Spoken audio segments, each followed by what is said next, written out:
What do you want me to say, guys? What do you want me to say? What do you actually want me to say? It's old man G here, back again with another post-match action. To be honest, I didn't actually want to go live. I've got a busy week this week, exams, tired, and stuff like that. But just so that people know that I've hidden. And United's too addictive to be able to say it, but it is what it is. Cruz, I see you in the chat. Yeah, but come on, relax. You're a Chelsea fan though, so you're not in a position to speak. So it's easy to talk about, especially when you're only playing effectively one game a week and you're beating mid-table well, yeah, essentially mid-table to bottom table opposition. So no, United are not in a worse position. Someone says that United are worse than Chelsea. No, we're not, because we're playing Champions League football. But that aside, this was a difficult game to take. I'm not gonna lie. This was a very difficult game to take.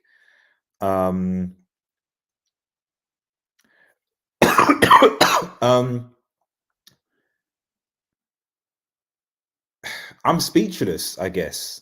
I'm actually very speechless because, for me, this was the period, and obviously it's in the title. Now, I'll say this once: I am not Ten Hag out, but the primary reason for that is that I generally don't know. Well, two things: one, I generally don't know who comes to replace him, and two, you already got a considerable amount of his players laid in foundation structures, and you've got a lot of things going on that you make a managerial change. Is it really going to work? You're going to have another transformative process needed. But I really want to address a couple of things that I saw, because, like I said, I do try and give a balanced and reasonable approach with this. So I think the first thing with this game, and I'll get to comments as well. There's two issues with the game here. Okay, I'll just get out with.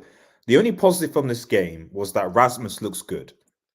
The only positive thing for me from this game is that Højlund looks good. Okay, Højlund looks like someone. If we actually had a senior striker, someone who could nurture Højlund looks good. That's the instinct with the header, obviously, when Rasmus crossed in, and then the bullying the defender, going through and scoring that second goal. I was like, Rasmus, fair enough. 3 goals in 2 games this year for Champions League. No one can tell me that Rasmus doesn't turn up for the big occasion. So the only positive I could take in this game is that Højlund is that dude. And when if he was in a team that was actually far more creative, because I noticed, I know there were a lot of United fans that were saying Eriksen shouldn't come on, but when Eriksen actually came on, we had a bit more control of midfield and we were creating at least a little bit more. So if we actually could create more for Rasmus, I think we'd even score more goals. So I'm going to get that, because this is going to be a mostly negative, there's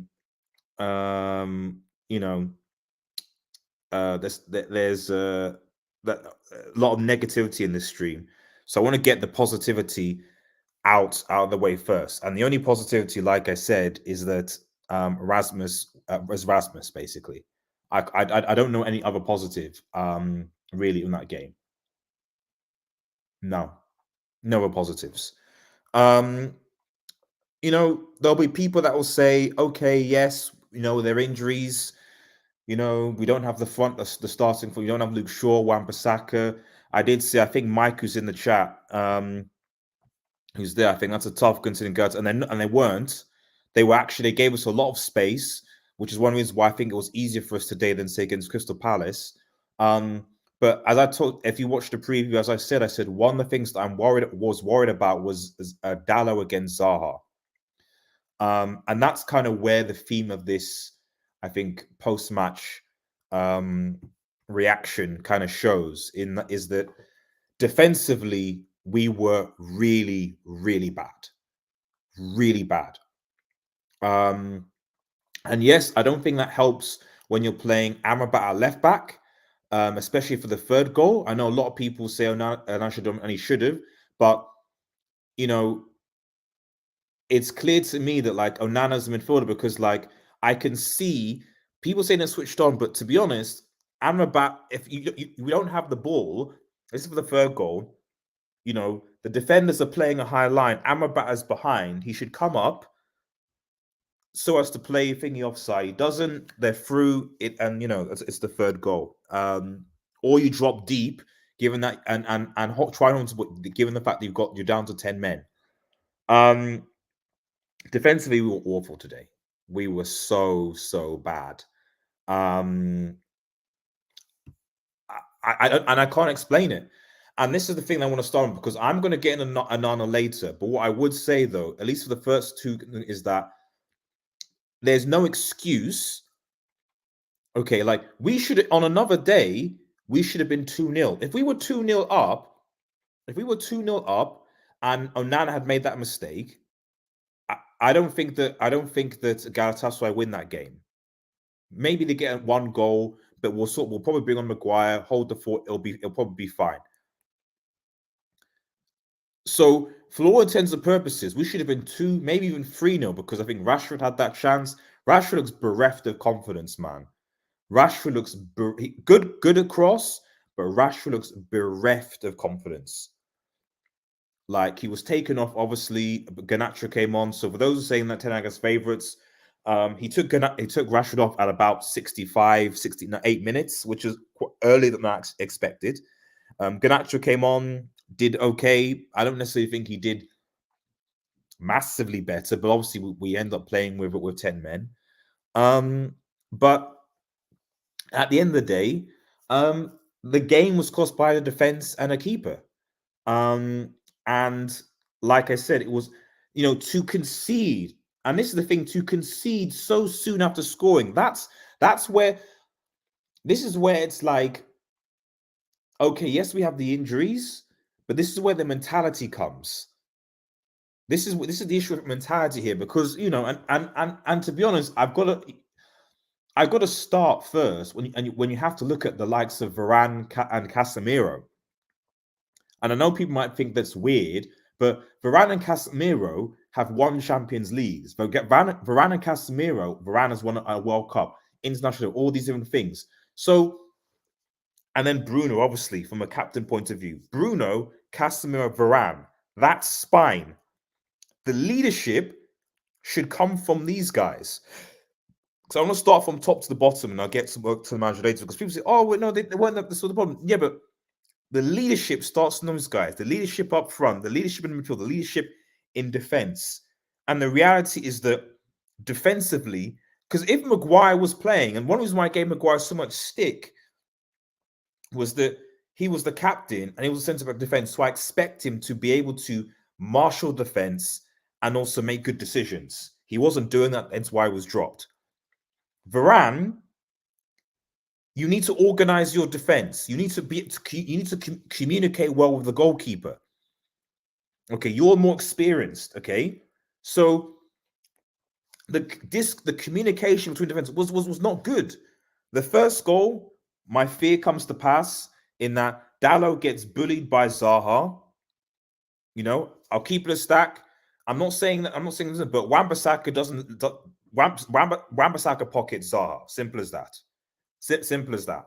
We miss him, but again, you look at, and I'm going to come to the manager in a second, because you look at some of these things, and you're like, especially when it comes to the injuries, with what happened with Martinez and Wan-Bissaka, etc.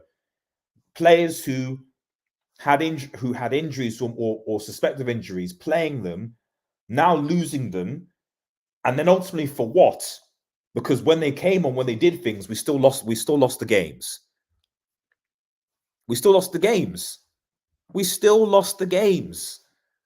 So at the end of the day, the first goal, Rasmus scores it, great assist. We're thinking, right, okay, we got it, we're good. Momentum is there. We score the goal. 17 minutes. 17 minutes, we score the first goal. Shout out to Rasmus, man. We score the first goal. Boom, we're there. Literally, I think it's 23. So 5 minutes later, Well, sorry, 6 minutes later, we concede. Zaha, boom, boom. He gets the goal. He concede because Dallo got bullied. It was a bit of a deflection. Say Onana could deflect. I don't know. I think that'd be harsh on Onana. I think I'm gonna get to comments in a second, guys. I just want to cook for a second. Then again, take the lead again, and this is what I'm saying. This is what I'm talking about. Mentality. We went ahead twice and got pegged back twice. That is a mentality issue.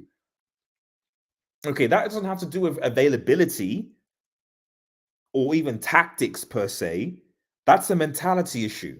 Why is it that we went ahead and then 6 minutes later conceded? And why is it that we go ahead again? 67 minute, Rasmus gets in. We actually were getting a bit more control when Eriksson came on, and you're thinking 2-1, here we go. And then literally 4 minutes later, we concede again. That is unacceptable. I'm sorry, that's unacceptable. And this time, I think it's Amrabat on the left. He's not in full back, but he's playing there. I know we have injuries, so you think, okay, international break, afterwards the end, do all those people come? I don't know. The only thing that can help in Ten Hag is he better hope that Wan-Bissaka, Shaw, and all his injuries come back soon, because 6 losses out of 10 for games is unacceptable. I don't think Oli even had that record in any of his seasons. He didn't. And this was the period, you have 5 home games. Home game against Palace, home game against again, home against Galatasaray to build momentum. Now, and this is why I say in the title, Ten Hag out, because with these succession of home games, you won one against Palace, played well. Okay, great. Lost to Palace 1-0, drop heads. Home again, lost to Galatasaray in a devastating way. I don't know how these guys are recovering, because psychologically, they're beaten at home.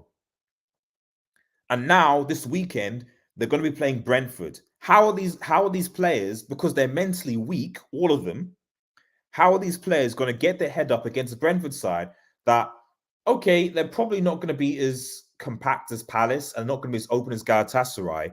So it's going to be difficult. It's going to be difficult. And then mistake, do you play Onana? Do you play the same defense? What do you do? What do you do? How do you go about it? I don't know. So, and then you lose against, and then there you go. But this should have been the period to build the momentum, to turn the season around. Instead, in your last 3 home games, you've lost twice. You have Brentford, and then I think we play Sheffield United and then Copenhagen. And I'm like, I don't even know if we're going to win those games, because the confidence of the Montana's team is just gone. So, defensively, obviously we were crap, and then Onana, I mean, he cost us the game with that so 2 Champions League games, and I don't understand it, because this was the keeper that got to the CL final of Inter, but he cost us both. He was a significant contributing factor. I don't want to say cost, because it's very easy for everyone to say Onana is the reason why we lost. Onana isn't the reason why we lost both of those games. He was a contributing factor, a significant one, but not the sole reason. Because, as I've said so many times, why is it that when we concede a goal or make a mistake that we shut down? City and Liverpool concede goals first, but they still have the mentality to come back. I saw a Liverpool game against Spurs where Liverpool were away. They were down. They went down to 10 men. They still scored at 10 men. They held it, went down to 9 men against 11, and held out until the obviously got the goal to start, and then held up with 9 men until Matip made the mistake. But they did that. So this is the thing. It's like, in this fan base as well, we're kind of, okay, we can see the goal, and then, it's just like, but why though? Why? Why is it that as soon as we concede a goal, the team just completely shuts down? I don't get it. Especially when, to be fair, we're scoring goals. We scored 5 goals in total in these Champions League games, but for whatever reason, we can't stop conceding. And Onana, I don't know why I don't know what he was thinking. I don't know what he was thinking, because I'm just kind of like, bro, surely you can see that Casimir's got pressure. Just blast the ball away. Just blast it. Just blast the ball. Like, I hate when players and keepers do this, when it's like, when you do the passing, that's cool when you're not under pressure. In fairness, well, De Gea probably would have done that, although De Gea has made mistakes. So I'm not going to buy the De Gea revisionism here. Oh, De Gea, we should have got De Gea. No. I know some channels, Goldbridge and others are got a Haaland with De Gea, etc. I've already seen. I've seen. I'm not buying the De Gea revisionism. That's the first I'm going to say. I'm not buying any De Gea revisionism. Like, it's just that people have quick memories. It's like, oh, he got 17 clean sheets. Yeah, okay, that's fine. But at the end of the day, it's like, he got 17 clean sheets. That's great. But at the end of the day, in the critical moments in cup games, he cost us. He cost us in the final against City when he should have made that save, and he cost us in the Europa League against Sevilla, and he cost us a few times when we conceded goals. So it's not about necessarily how many clean sheets. It's when you deliver them. And the reality is that, as much as I just don't like the way he was treated, but at the end of the day, in key moments, De Gea has cost United. He has. Simple as that, really. He's made a fantastic save. Great. He made a fantastic save against Arsenal in the league game that didn't matter. Cool. Where were the big saves that you made in the important games, important tournament games, the games where we need to qualify, the games we need to win a final, the games they weren't there. And unfortunately, they're not there with Onana either. Because, I feel for him, because it's now a situation where you're like, people are now going to think, you might have to drop this guy. You might have to drop this guy, because to make two howlers in the Champions League level isn't good at all. It's not good at all. You made the howler against Bayern Munich.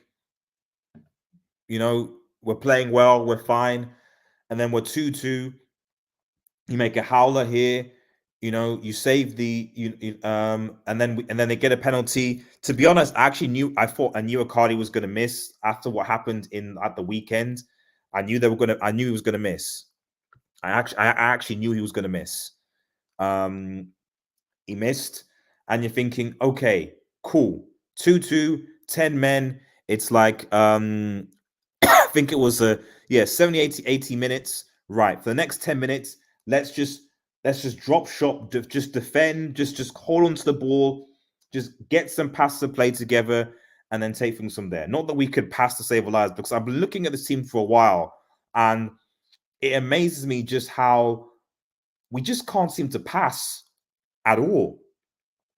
Like, I mean, I'm looking at a team, I'm like, no one in this team looks comfortable on the ball. Like, even in the first half, when Onana would try and pass out, it's almost like no one wants to receive it. No one seems to be comfortable on the ball.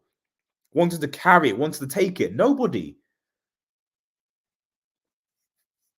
And then, obviously, Icardi scores, where,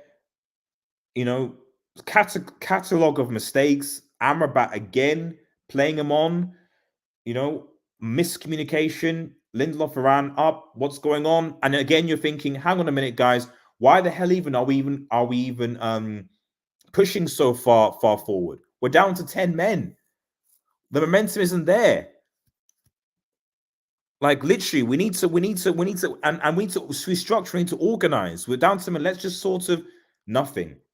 No communication, no leadership, no nothing. And we're third goal, and I can't see this. For me, United had to win this game if they're going to qualify for the next round. I can't see them qualifying now.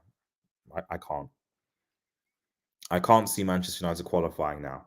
You have to win your home games, and realistically, I think Bayern, if I don't know what the team is going to be, but is Ten Hag even going to be around by December? I don't know. But I think Bayern will beat us at Old Trafford, and then basically, in order to have any semblance of qualifying, you have to go and beat. You have to basically go and beat Galatasaray away, and you have to beat Copenhagen twice. Which I don't know whether we can do that, if I'll be perfectly honest. Because Galatasaray have, I think, 4 points. Copenhagen have 1. So I suspect that Galatasaray, that I don't know, who knows, but I suspect Bayern will probably beat Galatasaray home and away. I suspect the way the Turkish game, but I expect they'll beat. So Galatasaray will probably have 4 points. So Manchester United have to beat Copenhagen home and away to stand a chance. And then if they do that, they'll have 6 points. Galatasaray, assuming Bayern beat them both times, will still have 4 points. And then you have to go to Turkey and win.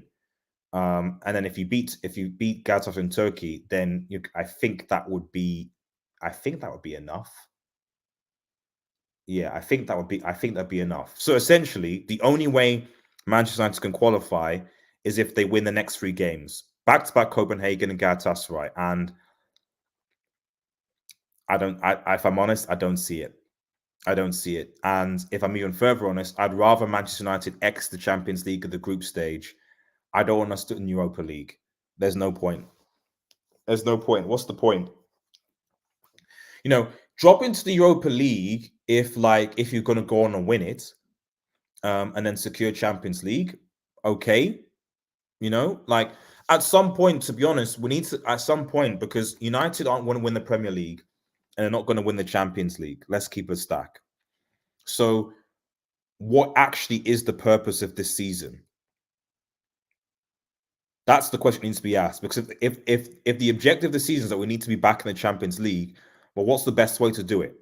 Is it going into Europa League and putting all in that competition and forgetting about everything else? Or is it forgetting about all the other competitions and focusing on the league and maybe an FA Cup run? Because to me, that conversation needs to be had, because our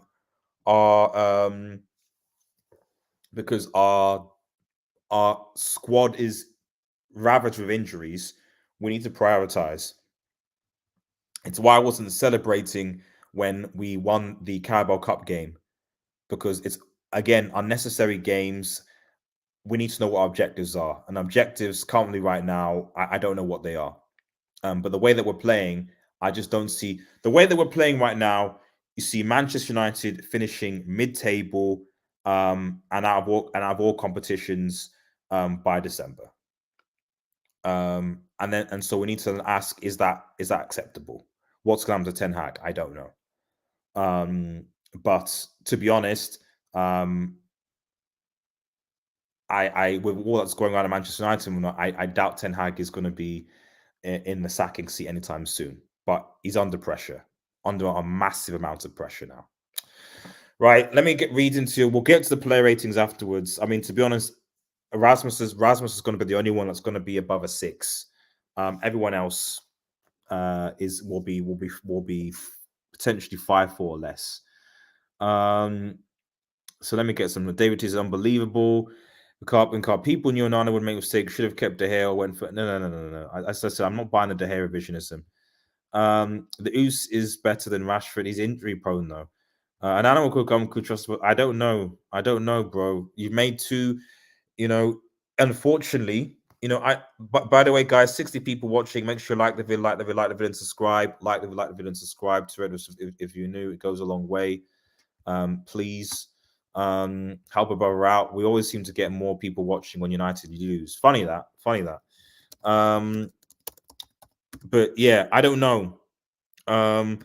because I can forgive him with the league, because some people cuss him out the league and said he was at fault with the Arsenal goal. I don't think he was at fault with the Arsenal goal. People now, but it's just that because De Gea was at the club for so long, he's being compared to him. He's now under pressure. But people will say we should have gone for, Raya or Costa, something like that. Like, this is the thing. It's easy to say, oh, we should have. Sorry. It's easy to say we should have gone. It's just that, but you don't know how they perform in a Manchester United shirt. How do you know that Raya or Costa would perform when a United shirt? You don't know, because you don't watch those goalkeepers week in, week out. And then De Gea, like I said, there's a reason why De Gea. The point is that De Gea was on the last year of his contract. He had a contract there. You know, he was not going to sign a contract for. He would not have signed a contract for a year. So the question would be: did you want to hand De Gea another 3-4 year deal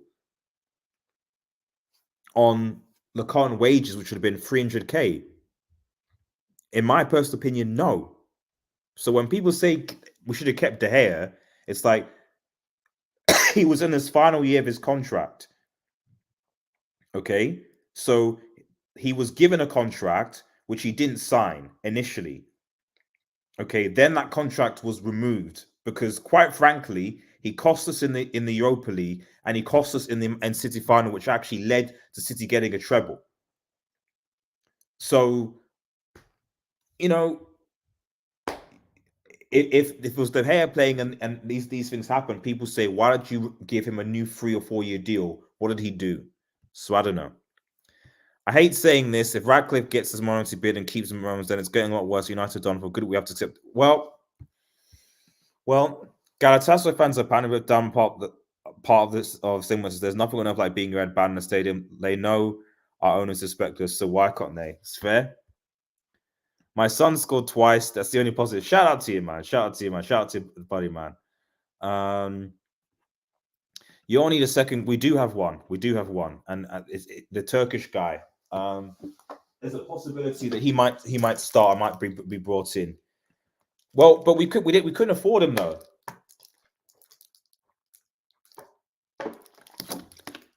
A lot of people say you should have gone for this. We couldn't afford him. Or the club. There was a moment where Rashford was one on the goalkeeper. He should have decision-making. Lindelof and Dalla were weak. Yep, they were awful. I'll put the whole backline were awful. Varane, Amrabat, all the backline were awful. The back five cost us the game today. You could probably throw in Bruno and Casemiro in there as well. Mount wasn't that bad. Rashford was. Rashford got an assist, so okay. Bruno was ineffective, but is that because he was on the right and this whole? So I don't know. It's going to be interesting because I assume Anstey didn't play. He came on later. But it's going to be interesting because he's going to want to play Anthony, and I don't know. I'm curious to see whether he's going to go and start playing Bruno Mount in the midfield again. Because quite frankly, if he plays Bruno Mount in the midfield against any decent opposition, we're getting destroyed. We're actually getting destroyed. The midfield is imbalanced. The defense is whack. And the attack, aside from Højlund, is also whack. 4-4 North Fountain. The club needs to be bottom. If Jim gives guys money to stay, nothing will change. For me, Varane has always played midfield and defense pairing, can't be relied on to be. It has always been a fiddle in the defensive pairing, can't be relied on to be a leader. It's fair enough. Hans this evening. The backroom staff has been awful since Moyes replaced them all, and the club hasn't been a balanced squad. Technology gutter squad, bad signing so the club. Yeah, I mean that's true. To be honest, can't even blame us on the Glazers. I mean, I can't really blame any of the losses that we had on the Glazers, but I think the biggest issue really is just the is just the ongoing, I guess, uncertainty of the club with the sale process. If I'm going to make an excuse for this team, whether that come from the Glazers or be like, I'm trying to make excuses. Like, is part of the contributing factor that the players and the managers know that the owners will be different, and so they therefore have no future planning? Like, they're more focused on the fact that they might lose their jobs because a new owner might say, "No, I don't want Ten Hag. No, I don't want this player. I don't know. Maybe that might be it. I don't know." The last 2 goals came from Amrabat's side, so that needs to play Amrabat in his natural position now. Play down. Yeah, I agree, but the thing is that like Lindelof is not a natural right back. Like, a lot of people saying, "I'll play Lindelof." The reality is, guys, Lindelof would have been cooked by Zaha. Lindelof is not quick, as you saw when he as a centre back. You got to be quicker as a fullback. As a centre back, you can be allowed to move on the pace. You've got to be faster. So the reality is, if Lindelof had played at right back, he's getting cooked by Zaha. He's getting massively cooked by Zaha, and possibly Zaha could have feasted there on that side. So, and then of course on top of that, you're then saying if Lindelof goes there, you need to play another centre back there. So you're going to bring in Harry Maguire, Johnny Evans. These are the things, So I agree with you, but people saying you should play Amrabat, but it's like, I think we need to be careful and think that, oh yeah, if Maguire and Lindelof did all those things, we're basically saying that if Maguire, Lindelof, Amrabat, and Varane were the front line, we would have been fine today. No, we wouldn't. No, we wouldn't have. No, we wouldn't have. And the good ones. Oh, okay. We'll talk about the sales later. Melanchi says, Johnson. So I think there's something wrong with the goalkeeping coaches on the Premier United recent years, because Onana was perfect at Inter. He never made a single mistake last whole year. Yeah, exactly. I mean, that is actually a good. Someone actually with some bringing some sense to the situation. That's actually a good point. That's a very good point. Because, like I said, Onana had no issue with Inter the last 2 years. Ajax didn't seem to have any issues as well. People keep on talking about, oh, it's the pressure of the shirt of United. Just screw that noise. Oh, the weight of the shirt does this and this and this. That is nonsense. It's superstitious nonsense. You're right. There should be a question about the goalkeeping coaches, because literally, 3 years ago, De Gea was arguably touted as being world class. Like, literally, he was like world class. Like, this is the best goalkeeper in the world, almost. There's no debate with him annoying a few others with those saves that he was doing. But in the last 2-3 years, he's just deteriorated. Because people are thinking about I think we're thinking about last season, where he got on. But the season before, the Ollie/Ragnick season, I think people focus on, oh, Ollie was bad, but De Gea was really bad. De Gea was really bad in that season. So maybe you're right. Maybe there's a goalkeeping coach a situation, Yeah, I mean, I'm not saying that he didn't. It's just, I don't think it's a coincidence. Nana says, "Hello, RDS. You better be Brentford." This is another Chelsea fan, man. So Hisenberg says, "If this match will happen in Galatasaray, they'll be pissing in the air." That's why, for me, I don't see us qualifying from this group. Even if we somehow manage to beat Copenhagen home and away, which we have to if we're going to qualify, I don't see how we beat Galatasaray in Turkey. There has to be a mentality shift. I mean, Copenhagen did go 2-0 up there, but then they got a man sent off, and then they capitulated. So That would have been helpful. But and obviously Bayern, I think, were 1-0 down and they came 2-1. And I always knew Bayern were going to win. But yeah, it's going to be difficult. I feel so bad for Casemiro. I'll be honest, I don't. Not because he got sent off, but because I don't think he was that good today. And he's not been that good for a while and his legs are going. To be honest, I'm at the stage right now where if our full team is back, you have Luke Shaw, Wan-Bissaka, you drop Casemiro. Play Amrabat as the number 6. He's got more legs, more tenacity. He can do that role there.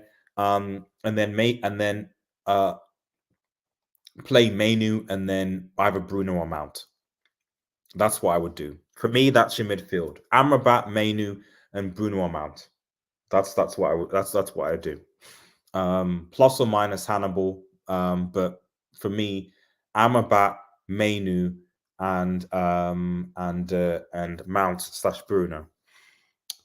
Don't forget, it took De Gea a year to settle in. It did. I mean, but this is what I'm saying. People forget. This is the thing. People forget. I'm still old enough to remember when De Gea came in the 20. I think it was the last season, 20 or 2013. De Gea was shit. He was scrawny and he was bad. So like I said, this is why, like I said, I don't accept the De Gea revisionism, because if you want to go back and look at the first season De Gea came, he was not good.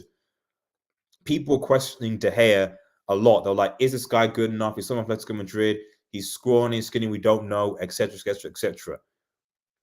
Like De Gea's period was pretty much, I think, best period was probably second season Jose to first half season Oli. Sorry, no, second season LBG maybe to first season Oli. Yeah. Or first or second season Oli. That was where I would say was De Gea's kind of like, okay, this is where he's doing his thing. The founder of Glazers said, our goal is to beat the teams that aren't Turkish in 95 at Galatasaray High School. Ten Hag and Onana out, says HPGB. Well, I'm not saying Ten Hag out, but I mean, the stats don't lie. You've got 6 losses in 10 games. That's bad for a United manager. And you could argue that in the games that it's been, I mean, this is the problem. It's like,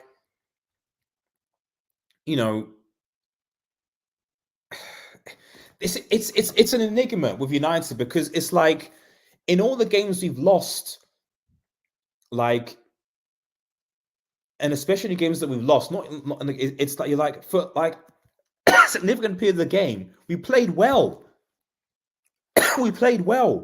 But individual defensive and goalkeeping mistakes cost us.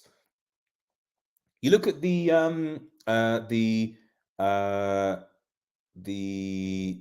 Arsenal game. We played well for a lot of that game.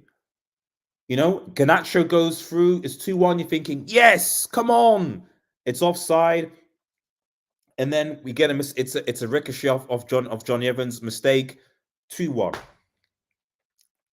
Spurs probably should get a penalty in the first half. Deflections, 2-0, end of. Deflected goals from Martinez, who we now know is playing with a foot injury. Brighton, again, started the game very well, 30 minutes, and then cut back, no one's marking, goal, which we've done so many times. Bayern, first 30 minutes, great, actually the better side, playing well, but can't finish, and then goalkeeping mistake. Palace, again, holding on to the ball, possession, playing okay, lapse in concentration, goal, and can't break them down. Today, Galatasaray, I'm sure the stats wise, position wise, holding on to the ball, scoring well, great.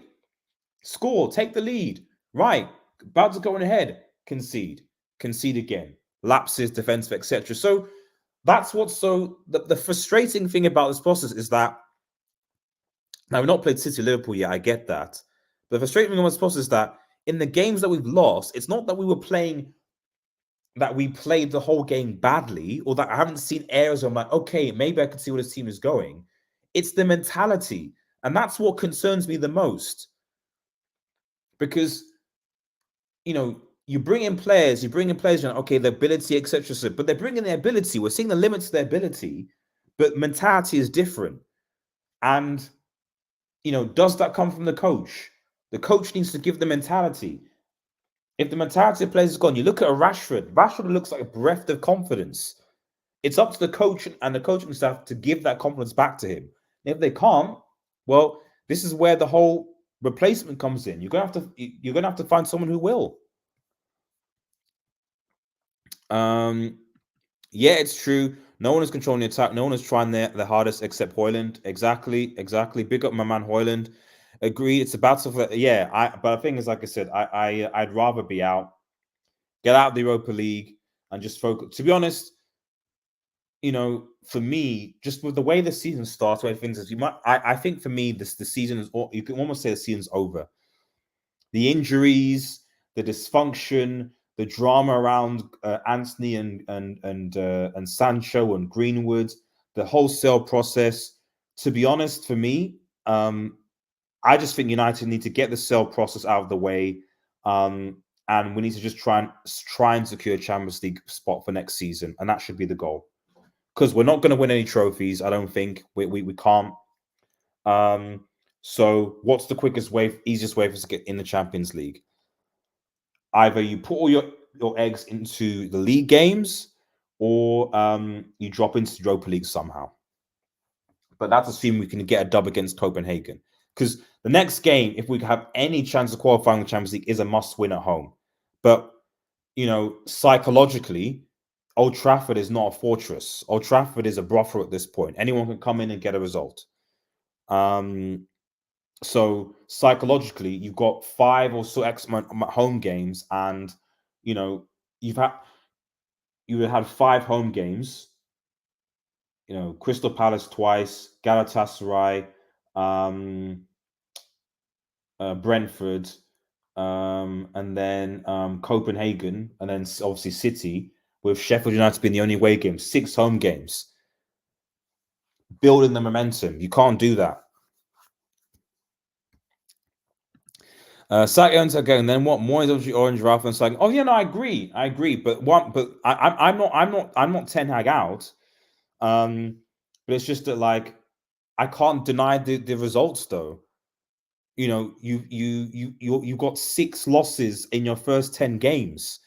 We have 9 points from only 21 from 21. Potentially could have been 7 if Wolves had justice. So the results speak for themselves. So what do you do with like that? Because yes, we have injuries, but a lot of teams have injuries. And the issue isn't necessarily the injuries. The issue is mentality. It's coaching. A Chainsaw who's appearing probably after the Liverpool debacle says, Europa League inbound. I don't want to send Europa League, man. I told you about Ten Hag. Let me just give me the comments, man. Sevilla have also flunked their group to go into Europa League. Yeah, that's also why there's no point for me, because if Sevilla did Sevilla win?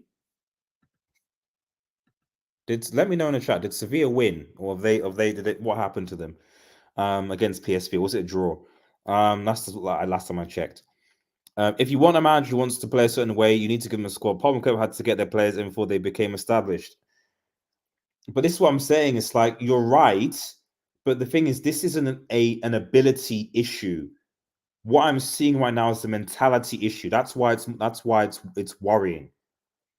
It's a mentality, because ability, yeah, you get a player in, you put them in the right position, you can move them around. And so the only hope that I have from this team is that the full team is back. Wan-Bissaka, Luke Shaw, Amat plays in his right position, and that dynamic changes, and then we can kind of kick on.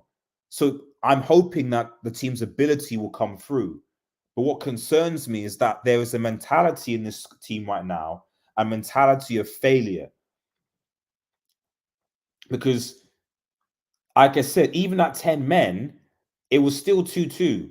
They missed the penalty. So any team, any other team would have been like, when they were down to 10 men, even this was like a bottom place Burnley, they'd been like, wow, they missed it. It would have galvanized them. They've been like, yeah, okay, the penalty, missed, great, awesome. Okay, heads in the game. We're going to defend like our lives. So we're going to see out the game and at least get a point. Because if we get a point from this game, that's still crap, but it means that you have 1 point, the other teams have two, and it's not that bad. Because chances are Galatasaray, like I said, will probably lose to Bayern twice.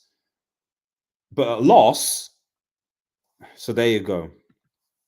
When Ten Hag was at Ajax, the team played the best football in Europe at the time, and they're amazing. Yeah, but I think that's because I don't think they played that at this initially. Well, it's joining us in the league. Ain't that bad? Well, we won't get to the Champions League. That's why we can't have Thursday and Saturday games. Ten Hag should have built from the back to the front. Well, I mean, he kind of has done that, has he not? You know, he replaced the goalkeeper. He signed. Did he sign a set? He signed Lisandro. I appreciate that. Maguire, Lindelof, Wan-Bissaka aren't his players, but he signed Malacia. So he has signed three. It's just unfortunate. Martinez and Malacia are out. Man, we could have used Malacia today, man. We could have so used Malacia today. Oh, man, we could have used Malacia today. I don't know what's going on in the medical department of United. Needs to be Aka as goalkeeper next game. I mean, I don't know. I actually don't know what to do with the goalkeeping situation, because if you play him, that obviously destroys Ten Hag's confidence. And also, what happens if he's not good? Then what do you do? Anyway, I don't get the mountain signs, but just give his players and his armor to sign the players. De Gea is jobless for a reason. I left, it was 2-1, and we looked in complete control. Yet, then we capitulated again. I'm 100% behind Ten Hag, but he needs to address this mental. Many of these are, well, this is what I'm saying. The mentality issue is what concerns me. Like I said, I'm not Ten Hag out, but it's just like mentality is difficult to change. And really and truly, with these home games, but there you go. There you go. Korkan Yasin says, Casemiro thought it was noble football. I mean, it's not really his fault he got sent off. I consider dropping Onana, says Gerald. I don't know how to pronounce this, but I assume you're Turkish. So big up to the Galatasaray peeps in the chat. Hope you're doing well. Congrats on the win. We are the best Galatasaray, and I think our tickets should have a play in this game. Yeah, I mean, there was rumors that he was going to play. There was rumors that he was actually going to start. I think a lot of people saying, "Oh, he's going to start. He's going to play," but he didn't. And Onana played instead. Onana played instead. So there you go.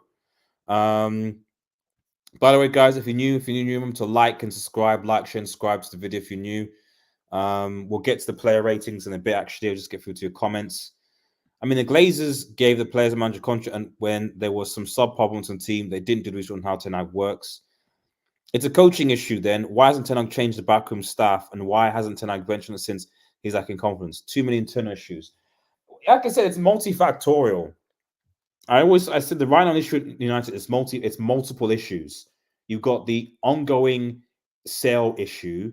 You've got obviously the Sancho Ten Hag beef. You've got the issue with obviously Greenwood, because I suspect Ten Hag was expecting to be able to use Greenwood in his squad. Obviously the Anthony stuff. So there's all that off-field stuff. Then you have the injuries, and then of course you just have trying to integrate new players into a team. So there's a lot for a new manager to deal with, but he's got to deal with it quickly, because otherwise, I don't know if the run continues, he's not going to be here by Christmas. Africa was a real favorite of this game, as long as you start with Onana. For us, Rashford looks injured, but Rashford's been in the club and 3 months have been sat. We need to get a squad to clear the point. Yeah, I think Rashford's personally playing with an injury. Personally, I think a lot of these players are playing with injuries, painkillers, etc. But at the end of the day, I'd rather a less talented player give 100% than an injured player. Personally, Duru Bright TV says drop Onana or bench Onana. Masid says United are a disgrace. A lot of Africans in the chat hating on these guys. Problem drop Onana, exactly. If you drop him, his confidence might not come back. If you drop him, his confidence might not come back, man. So yeah, that's going to be a problem. Dallo was also Shade. Yeah, well, I mean, this is what I'm saying. And people are, Dallo was good. Like Dallo got cooked by Zaha, man.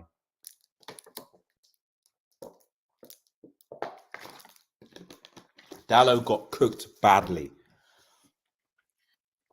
Venus says, we bought players we didn't need and didn't buy players we needed, so that costing us. And players got too much chance to play starters, but we lost on my point. I don't think we lost because of that.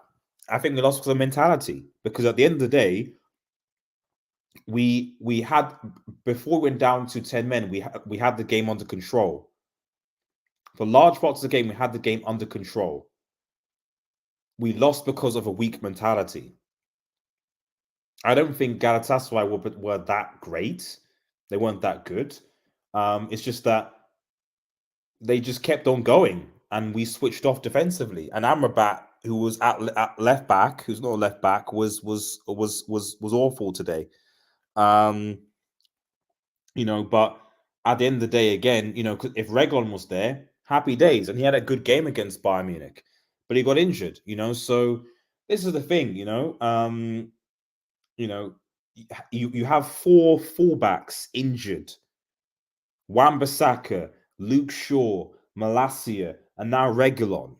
So as much as I thought Dallo was bad today, at the same time, but regardless, Dallo would have played today because he's the only full fit back, full fit. So I don't know whether it's the Manchester United medical department, but we really need to research players and their injuries, because I'm so tired of going into seasons now where we basically start a season and almost half of the squad are out injured. It's actually annoying me now. Gala's boy was also, I can't imagine what would happen in Istanbul. Yeah, we're in trouble. Nothing to say. Last season, United fans were complaining about De Gea not being a ball-playing goalkeeper, even though he had 17 clean sheets. Now could happen. Yeah, but that's what I'm saying. Let's not do the De Gea revisionism here. Like, he had 17 clean sheets. Okay, that's great, but the clean sheets were predominantly because of our defense. Let's keep that a stack.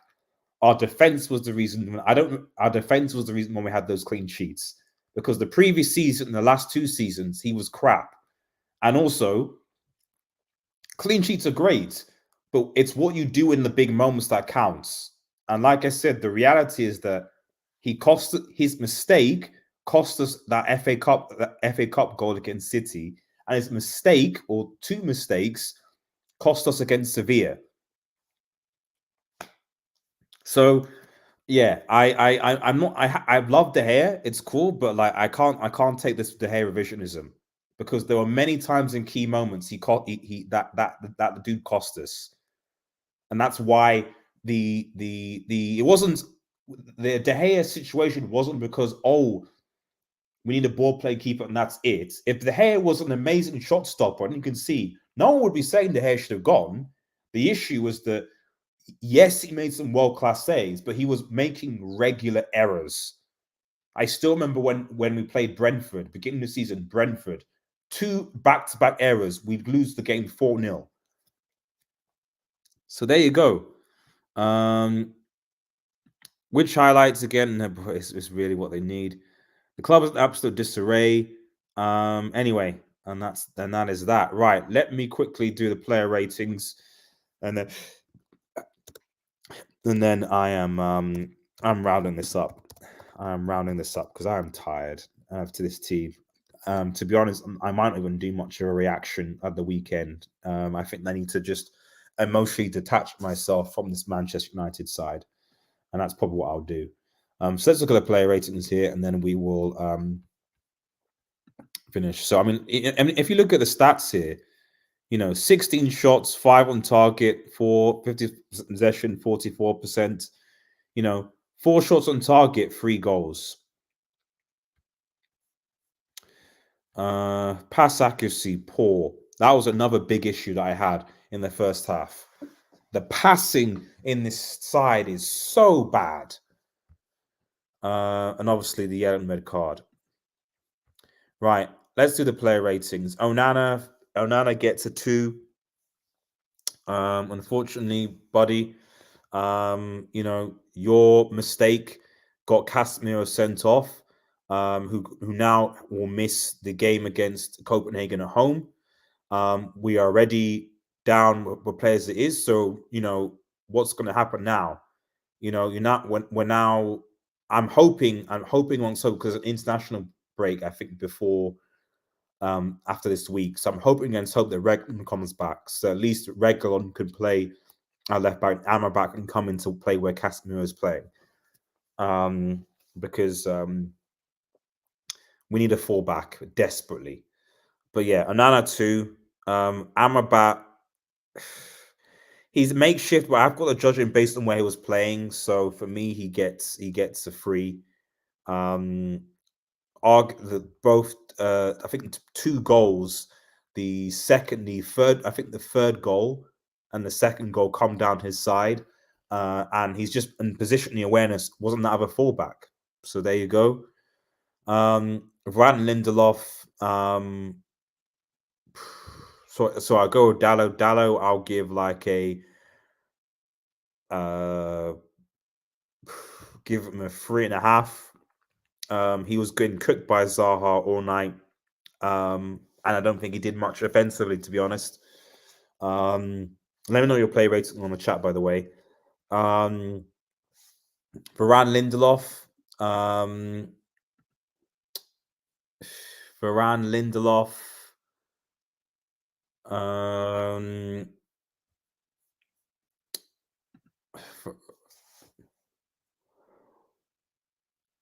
Nah, I'll give them freeze.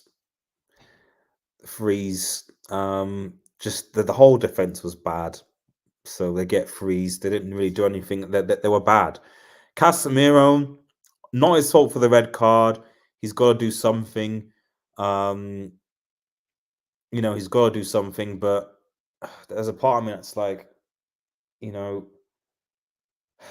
only thing about me, there's a part of me that's like, maybe should with the way the game was, maybe should just let him score. Because if it had been 3-2 with 11 men, you still got a chance to go forward. And then you still got Casemiro next game. But yeah. But he still had a poor game. 4. Hannibal came off at halftime. 4, I think. I think he was fairly ineffectual in that game. Aside from, I think the only thing with Hannibal was just that he was obviously he's quick, so he's able to sort of come back and track back quickly. But it still wasn't enough for us to still end up conceding a goal. So Mount was okay. Give him out of 4.5. I think he was all right. Probably arguably with the exception of Højlund, one of the better attackers. Bruno gets a 3.5. Just bad Bruno. And again, I just never seen a game where Bruno and Mount have played well together. I've never seen a game where they've done it. It doesn't work. It's not working. One of them has to play. One has to be dropped. Mount's back now. We play this. You could have played Palestri at right, or Anthony, whatever, but maybe sort of Palestri, and then have Mount in the middle as a 3-4-3. I don't know, but for me, you can't have Bruno and Mount together in the squad anymore. It just doesn't work. Rashford, he got. I got to give him a 4. I give him a lower score because it wasn't good, but he did get the assist. But he was poor and looks like he's injured. And Højlund gets a 6 for me. He would be the man of match for the United team. He got 2 Gs. He's really the only positive spark in this team. Like Højlund is literally the only spark in this team. Literally the only thing in this team. It's just him, Højlund. And if we had a team, if he was in a team where there was constantly chance would be created for him, then I don't know. So yeah, I don't know. But like I said, also I haven't scrolled up so I can see. So yeah. So for me, Højlund, like I said at the beginning, Højlund was, to be honest, the only shining light. This is a guy who I believe could be United. I've seen glimpses where I'm like, this could be a number 9 for United for the future. I still would have preferred Kane to come in as a senior, but with Højlund, I'm like, okay, if he keeps on going with a good coach, this guy can come good. This guy can come really good. And to be honest, I said with Højlund, I said that if he got 15 goals this season in all competitions, then that would be a good season for him. He's already got 3 goals. And we've yet to play some of the Lutons and the banter teams. So I think he's still on track to getting 15 goals. Hopefully against Sheffield, against Luton, etc., he can G up. And if he gets 15 goals in all competitions, he's done his job for me as a striker. I agree with most of the ratings, but I thought Hannibal and Rashford are the one where Disney was Bruno needs to be dropped. I like Hannibal, but I think it's just right now I don't really know what Hannibal's role in this team is, because one of the things that I noticed in the first half was that we didn't have as much control as I would like, but we weren't creative. We weren't creative. We weren't creative at all. And I think that's one of the big things I've seen in this team is that, in this team, you've got players that got individual talent, players that got different attributes, etc. But there's no creativity here, and there's certainly no one in the midfield that's comfortable to carry the ball forward like a Pogba. This team is missing a Pogba, effectively. It is. And Rashford, yeah, that's why I said I gave him. I gave him a 4 because and that is actually I gave the attackers higher marks because, like I said, I don't think any player in that squad deserves more than the 5, with the exception of Rasmus, because they should be with the amount of money that they're on, they should be performing to a higher standard, especially the more experienced players. I can't Rashford and Hannibal. I don't go in on Hannibal because this is his first season. He's still a youngster, but Rashford has got the experience now. He needs to learn. You can't be being outplayed by a 20-year-old Højlund. That's my 2 cents anyway.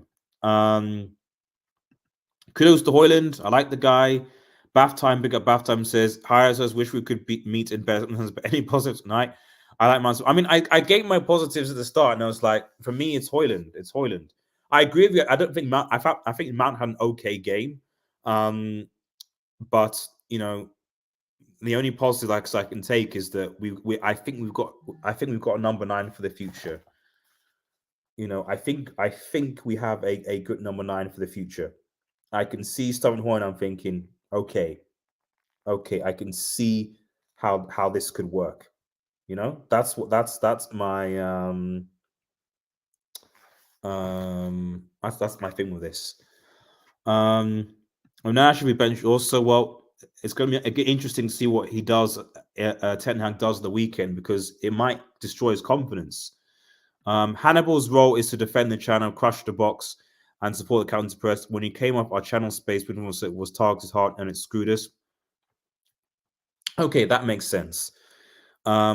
Defend the channel, crush the box, and support the counter press. When he came up our channel space between fullback and centre back, was targeted hard and screwed us. Yeah, actually that makes sense. Bath time. Thanks to clarifying that. So it's a difficult one, because I do think when Eriksson came on, we did create more. Like I said, this is why our midfield is just imbalanced, man. It's imbalanced. He's not really expected to get on the ball. Yep.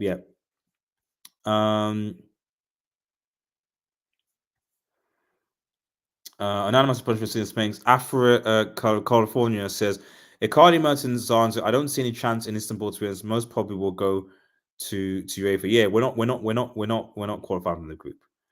Charles says, how can we have a backup keeper and still use Onana too? Has no effect. Rashford 2 stage pass. We use Garnacho, even underrated Martial. Well, a lot of people wanted to change. There you go. Lily John says, who's from Facebook? Who's the best player of the match? Højlund. And Ten Hag out. I mean, I'm not saying it. Yeah, you do. But we'll see. I think Sanchez better than Onana. Sanchez, because we should have. No, Sanchez is not better than Onana. No, stop that. It's Galatasaray's first win in England. It is against English opposition. United are making a lot of new records, man. It's funny like that. Guys, I need to go to bed. I need to go up. I've got an exam prep to do. Terrible performance. If I'm honest, I'm skeptical right now. Ten Hag doubt, Ten Hag skeptic, but the only thing really is that I don't know who comes in to replace him. That's the thing. Some people saying Conte, hell no. There isn't, and people even saying De Zerbi. Let's stop this mid-table manager that comes to a big. I'm like, no. Like So if you're going to blame him, it's like, I don't know who comes in. I generally don't. Charlie says, well, this wasn't his fault. He saw his players that he needs to be playing. I mean, of course it's his fault. But it's just that, like people in the chat, if you want him out, who comes in to replace him?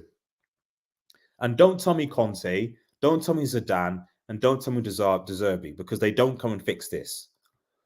What is your opinion about Rashford today? Average to below average. But the thing is, it's average to below average for him, but he got the assist. So I can't completely go on him, because he got the assist. It was a good assist that got us the goal. At the end of the day, the attackers did do their job to a certain extent. We win the game if the defense wasn't so terrible. If you want Sloper and penetration, we don't even have the players for that. What do you mean Sancho not better? Do you watch Chelsea game? He saved shots.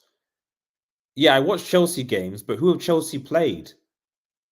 And also save shots. I saw him make a few fumbles.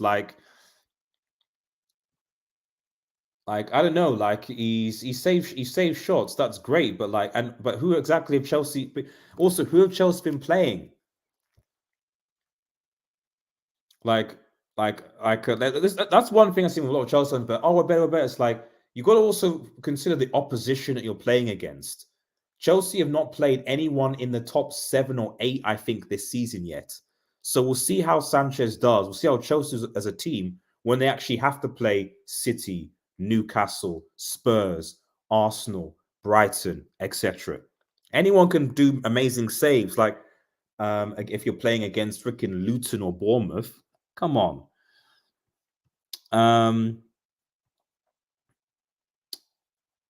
But one thing Sancho is about is collecting crosses. That's really useful for women like Lindelof. And that's true. Okay, I'll give you that. I rate your first hashtag. Your first hashtag. Big up all the homies, man. Big up all Nigerian homies, man. Big them up, man. But anyway, guys, yeah, I need to. yeah, just I don't know how we turn it around, man. I really don't. But if I'm honest, I just don't see this ending well for Ten Hag. I don't. Have a nice day, everyone. Take care and cheers. Peace.